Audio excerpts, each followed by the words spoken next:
ये वही लाल रंग का एपिक टाइटन है जिसको हमने film Godzilla x Kong the new empire में देखा था। लेकिन आखिर स्कार किंग कौन है, उसकी शुरुआत कैसे हुई, वह गॉडजिला का दुश्मन क्यों बना और उसकी मौत कैसे हुई, आज की वीडियो में मैं आपको डिटेल से बताने वाला हूँ इस लाल रंग के स्कार किंग के बारे में। तो चलिए आज का वीडियो स्टार्ट करते हैं।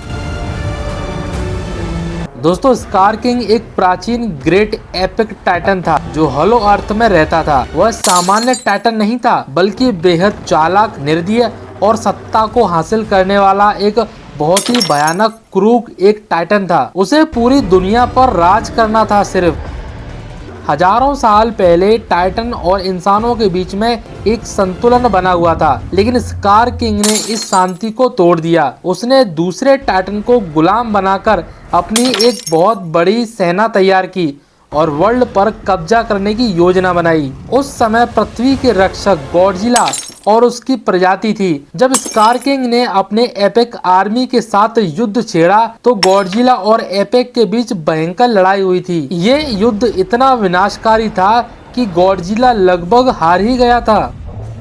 लेकिन आखिरकार गॉडजिला ने स्कार किंग और उसकी पूरी सेना को हॉलो अर्थ के एक गहरे ज्वालामुखी में कैद कर दिया और वहीं हजारों सालों तक स्कार किंग वहीं पर कैद रहा। और जैसे ही स्कार किंग को मौका मिला वो वहां से फरार हो गया। अब बात करते हैं इसकी ताकत की। कैद होने के बाद स्कार किंग एक प्राचीन टाइटन शीमो को अपने कंट्रोल में ले लेता है। शीमो एक अत्यंत शक्तिशाली आइस टाइटन था जिसने पूरी पृथ्वी पर आइस एज लाया था। स्कार किंग एक विशेष क्रिस्टल की मदद से शीमो को कंट्रोल करता था।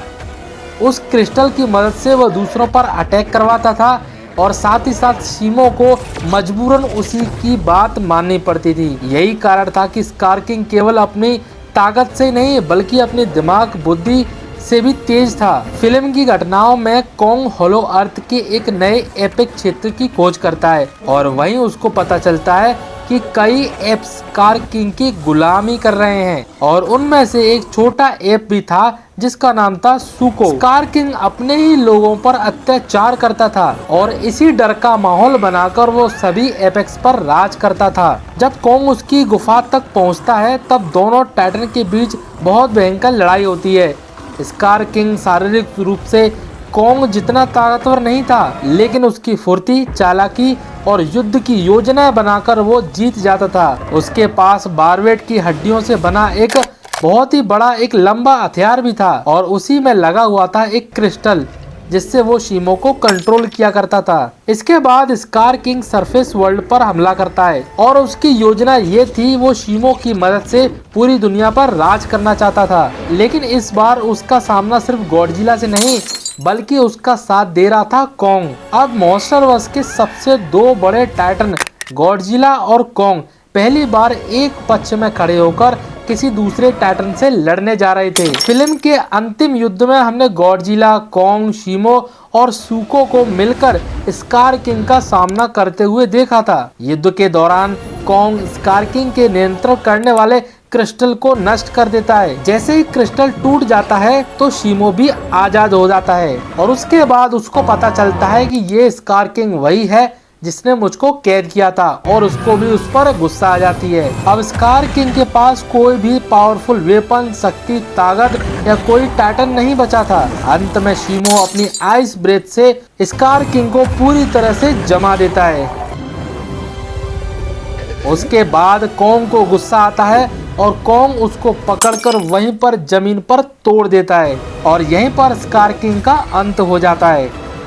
जहां कॉन्ग दया, सम्मान और नेतृत्व का प्रतीक है, वहीं स्कार किंग लालच, तानाशाही और क्रूरता का प्रतीक है। वह शायद ही किसी एपेक्स या टाइटन पर तरस खाता हो। वो अपने रास्ते में आने वाली हर चीज को बर्बाद कर देता है। तो दोस्तों, ये थी स्कार किंग की पूरी कहानी। एक ऐसा टाइटन जो दुनिया पर राज करना चाहता है, उसके सामने कोई भी आए उसको वो मार देता है। एक ऐसा टाइटन जिसने पूरी दुनिया को जीतने का सपना देखा, गॉडजिला से युद्ध किया, हजारों सालों तक कैद में बंद रहा, शीमो को गुलाम बनाया और आखिरकार गॉडजिला, कॉन्ग और शीमो ने मिलकर इस स्कार किंग जैसी बला को खत्म कर दिया। अगर आपको मॉन्स्टरवर्स की ऐसे ही वीडियो देखना पसंद है तो मैंने अपने चैनल पर सारे मॉन्स्टरवर्स के टाइटन पर वीडियो बना रखा है, जाकर आराम से पॉपकॉर्न खाते हुए मेरी वीडियो को देख लेना। और अगर आपको ये वीडियो अच्छा लगा हो तो वीडियो को एक लाइक ज़रूर देना और चैनल को सब्सक्राइब कर लेना। मुझे पता है कि मेरी आवाज़ इतनी अच्छी नहीं है, लेकिन फिर भी मैं आपके लिए अच्छे कंटेंट बनाता रहूँगा। तो मिलता हूँ एक नई वीडियो में, तब तक स्टे लेजेंडरी।